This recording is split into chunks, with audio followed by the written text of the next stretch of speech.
Thank you very much. We're joined now by Providence student athletes Shane Luke, Noel Acciari, and Trevor Mingoia, along with head coach Nate Leaman.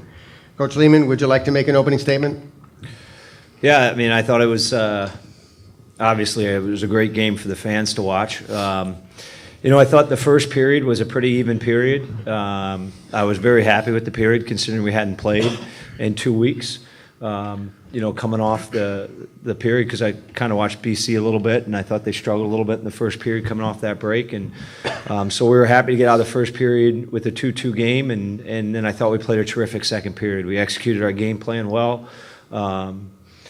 We got some goals there, and then the third period, I thought we were doing okay. We lost our competitive edge just a little bit there, and Miami, they're champions. They're champions for a reason. They kept pushing. We got on our heels a little bit. I think the momentum swung in the game. We missed 3 or 4 empty nets. We weren't able to kind of finish the game, and they kept coming. And we kind of finished the job there at the end with Tanny getting the empty netter. Okay, we'll now open it up for questions for the student athletes. Questions?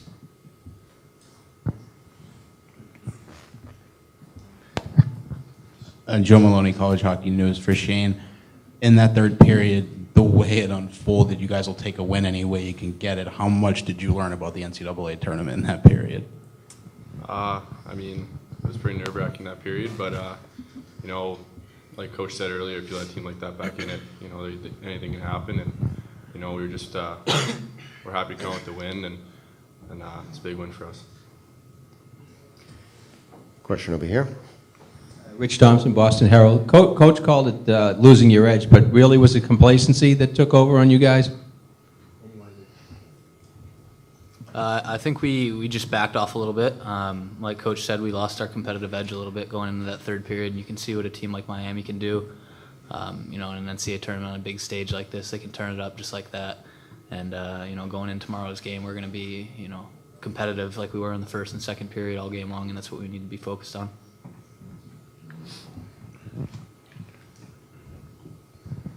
Bill Koch with the Providence Journal. For any of you three guys, have you ever played a man down for that long, and what was that like playing 5 against 6 for the better part of 13 minutes? Noel, you want to start off? I don't think I've ever played that long, 6-on-5 PK, you like to call it. But at first I think, Miami has a great team, great competitive team, and we just had to settle down. I think that was our biggest thing, was settling down. And we just needed to focus on our game, focus what we needed to do. But, give a lot of credit. Miami come back 3 goals, and make it a hell of a game. Heck of a game, sorry. Shane or Trevor, you also want to comment? Either one? I've certainly never been in a game like that. Had my heart pumping there, but we're thankful we got the win, and we're moving on to tomorrow. Okay, any more questions? Mark Diver from the Providence Journal. Trevor, it had been a while since you scored a goal. Can you take us through your goal and tell us what it felt like to score, to break a little bit of a streak in a big game like this? Yeah, it obviously felt fantastic to finally get the monkey off the back. Coach has been very adamant about myself getting the puck to the net and making the best of my opportunities, and I'm just trying to bear down in practice, get pucks to the net like I had been in the first half of the year, and I was fortunate enough to make a play, get it off the defenseman's stick and just try to get to the middle, get myself the best angle I could, and I was fortunate enough to put it in the net. Any more questions? Peter Gobus, the Attleboro Sun-Chronicle. Shane, how do you address the second period? Where was the turnaround? Where was the spark, the catalytic thing? I don't know if there was really a spark, but everyone kind of started working. We were getting the puck down low, and we got a few goals there, and the crowd got into it and kind of fed off that. And I think we just kind of kept working, and it was our work that kind of got us there, and we kind of just kept going with it, and we're gonna have to do that tomorrow. Okay, we've got time for one more question. For any of the players, lot of PC fans in the house tonight. What did it mean to you guys to have that many students and supporters here?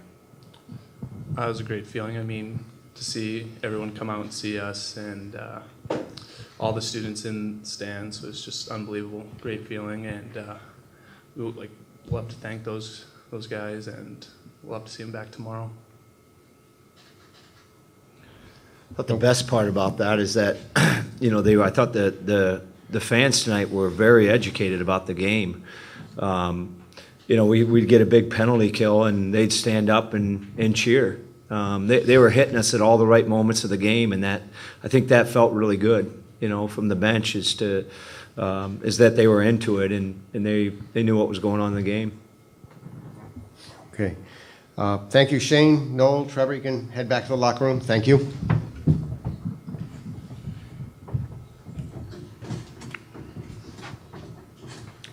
And we'll now open it up for questions for Coach. Questions? Mark? Nate, have you had a coach in a game?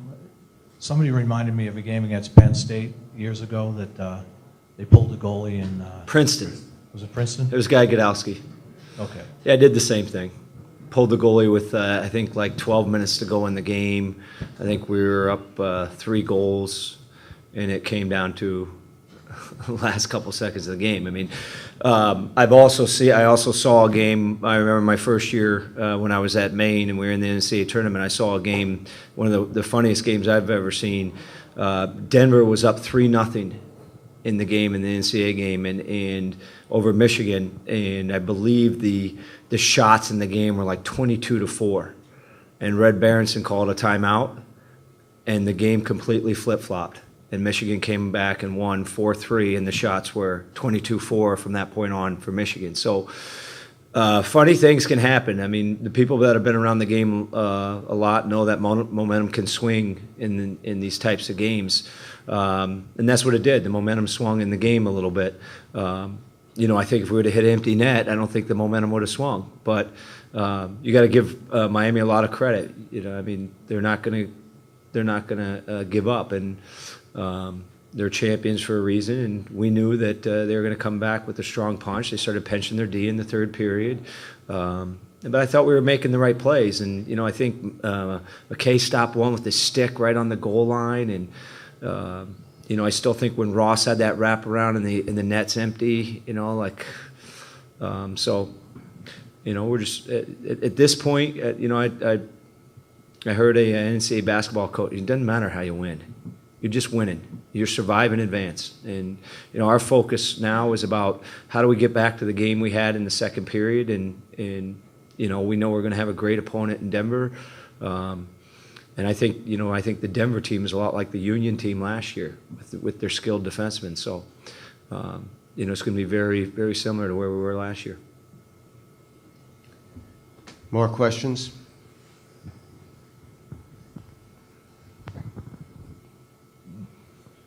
Kind of the same question I asked the players. What did you learn about your team, I guess, and how you have to prepare them for tomorrow? And then, as you guys get to the rink tomorrow, you get ready. Kind of, how does your job change from today to tomorrow after what you guys just went through? Well, I think I got to show them what we did well, because we got to get back to that game a little bit. The thing that I was very happy about is we were a hungry team tonight. And we didn't score up 3-2 and be satisfied with that. Then we made it 4-2. Then we made it 5-2. Then made it 6-2. And the guys were saying the right things on the bench. They were hungry, and I think that's what I learned about the team is that it's in us. We've at times this year we've struggled to score goals, but we got 7 tonight. So that's going to help us feel a little bit better about ourselves going into tomorrow. Questions? Mark? Hey, the team scored some pretty goals off the rush tonight. Something maybe we haven't seen all that much this year when there's been a lot of dirty goals.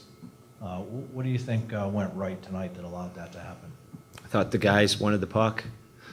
We talked all week about being a competitor and wanting the puck. And I thought the guys wanted the puck tonight. I mean, that last goal, the sixth goal we scored was, exactly what we wanted, where Steve could have chipped that puck, but he had space. He saw the space he had. He came in, got his feet moving, made a heck of a play to Jenks, and Jenks slid it over to Luker. And but Parley didn't. He didn't panic with that puck. He wanted the puck. He wanted to make a play. He had the space to make a play. So, I think we got the horses. It's just about picking the right times. Okay, we have time for one more question. Coach, you generate a lot of chances there early on in the second period. Do you think that was something that was said maybe in the room, or just a matter of just pucks getting to the back of the net there? No, I think it was the guys. I think you got to give credit to the guys. There was nothing special said in the room between the first and second period. I think they just wanted to get better, and like I mentioned, I think getting that first period out of the way was really good for us. Having not played in 2 weeks, and our last experience was not a great experience for us the last time we played. So we knew we had to work through it a little bit there, and and I think just getting through that first period, the guys taking a deep breath and coming back out with a great second period, and it wasn't anything special said. Okay, thank you, Coach.